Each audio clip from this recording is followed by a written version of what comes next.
और बागेश्वर धाम के पंडित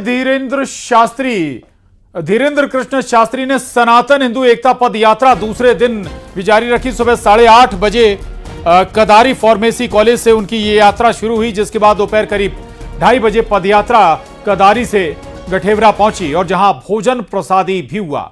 इसके बाद पदयात्रा छतरपुर शहर में प्रवेश हुई, जहां छत्रसाल चौराहे पर पंडित धीरेन्द्र शास्त्री ने सभा को संबोधित किया, जिसमें हैदराबाद की गोशा महल विधानसभा सीट से बीजेपी विधायक टी राजा भी इसमें शामिल हुए।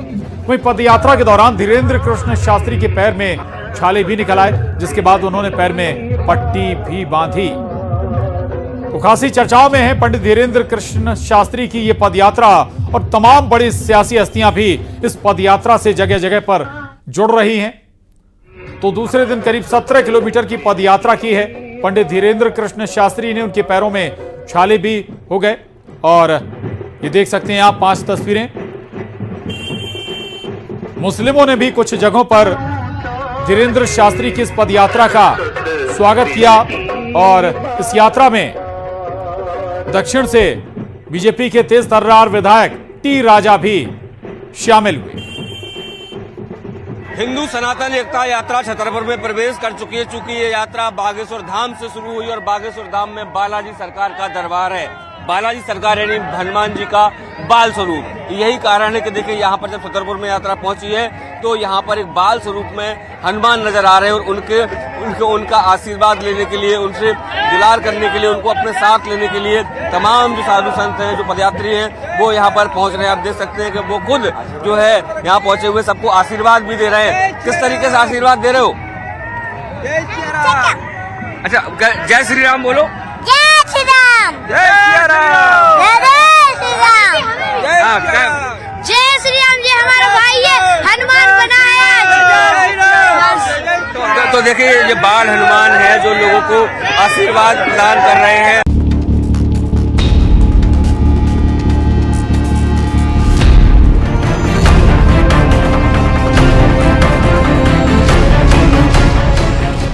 पंडित धीरेन्द्र कृष्ण शास्त्री की सनातन हिंदू एकता पदयात्रा का दूसरा दिन। जैसे जैसे बाबा की पदयात्रा आगे बढ़ी, लोग जुड़े, जगह जगह भव्य स्वागत हुआ। धीरेन्द्र शास्त्री के सनातन हिंदू एकता पदयात्रा का क्या मकसद है, आइए खुद बाबा की जुबानी सुनते हैं।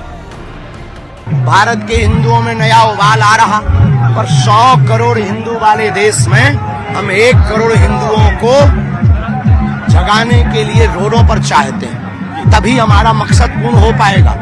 100 करोड़ हिंदुओं में 1 करोड़ हिंदू भी अगर सड़क पर आ जाएंगे, इस देश में नया इतिहास लिखा जाएगा, इस देश में नई क्रांति होगी, इस देश में हिंदुओं को डराने और धमकाने वालों की दुकानें बंद होंगी। पदयात्रा की शुरुआत में धीरेन्द्र कृष्ण शास्त्री ने राष्ट्रगान और राष्ट्रगीत को लेकर बयान दिया था, जिस पर खूब सियासत हुई और अब उन्होंने हिंदू आबादी को लेकर बयान दिया। ये बहुत चिंतनीय विषय है। उनकी आबादी बढ़ रही है, अपनी घट रही है। हिंदुओं को 2 बच्चों पर ही निर्भर नहीं रहना चाहिए, ज्यादा बच्चे पैदा करने चाहिए। पंडित धीरेन्द्र कृष्ण शास्त्री ने हिंदुओं को सलाह दी तो सियासत गर्मा गई। कांग्रेस ने यात्रा के नाम पर गुंडागर्दी के आरोप लगाए और साथ ही भारत में हिंदुओं को लेकर कांग्रेस विधायक फूल सिंह बरैया ने बड़ा बयान दिया। हिंदू देखिए, हिंदू राष्ट्र को हिंदू राष्ट्र बनाने के लिए सबसे पहले हिंदू तो बनाओ नहीं। आभीर कूड़म लोद्रा केवरते चना पिता पंचसूत्रों, पंच हिंदू प्रशंसा लिखना चाहिए नहीं, पंच हिंदू प्रशंसा, तब तो मानते हिंदू राष्ट्र बनेगा। वो तो गुंडागर्दी कर रहा है मोदी जी के आदेश पर, जो वो लोगों को बेवकूफ बनाओ, ज्यादा बेवकूफ बन जाएंगे, ज्यादा लंबा राज करेंगे। हमें राजनेताओं से कोई लेना देना नहीं। ये आध्यात्मिक यात्रा है, राष्ट्र हित की यात्रा है, सामाजिक समरसता की यात्रा है। ये किसी की नहीं है, हर पार्टी के हर सदस्य, हर हिंदुस्तानी की यात्रा है। धीरेन्द्र कृष्ण शास्त्री की सनातन हिंदू पदयात्रा जहां जहां से गुजर रही है, वहां लोगों का सैलाब दिख रहा है। लोग अपने काम छोड़कर पदयात्रा में शामिल हो रहे हैं। छतरपुर से शैलेंद्र चौहान की रिपोर्ट, न्यूज़ 18 मध्य प्रदेश छत्तीसगढ़।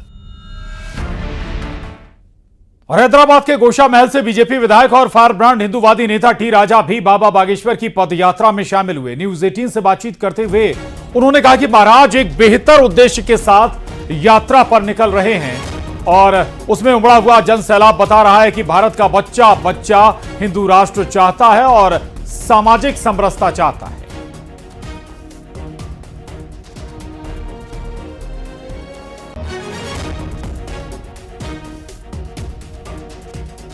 तो हैदराबाद के गोशा महल से बीजेपी विधायक हैं टी राजा भी इस यात्रा में शामिल हुए। बागेश्वर धाम के महंत श्री धीरेन्द्र कृष्ण शास्त्री जी महाराज जी ने एक बहुत अच्छा संकल्प लेकर यहाँ यात्रा को प्रारंभ किया है कि जातिवाद को खत्म करना है और हिंदुत्व को जगाना है। देखिए आज दूसरा दिन है और इतना हिंदू जाग चुका है। महाराज जी ने तो सिर्फ चिंगारी बारी है, मैं समझता हूँ आने वाले समय में एक बहुत बड़ा ज्वालामुखी का रूप यह यात्रा लेने वाली है।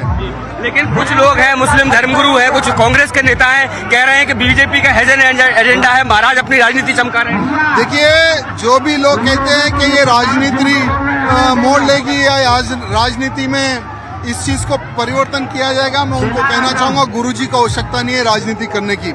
अगर गुरुजी जिस दिन चाहे कि हमें राजनीति करना है उस दिन जहां से खड़े रहेंगे वहां के नेता गुरुजी बन जाएंगे। लेकिन गुरुजी का क्लियर एजेंडा है कि ये यात्रा हिंदुत्व को जगाने की और जातिवाद को खत्म करने की यात्रा है, गुरुजी ने क्लियर कहा है।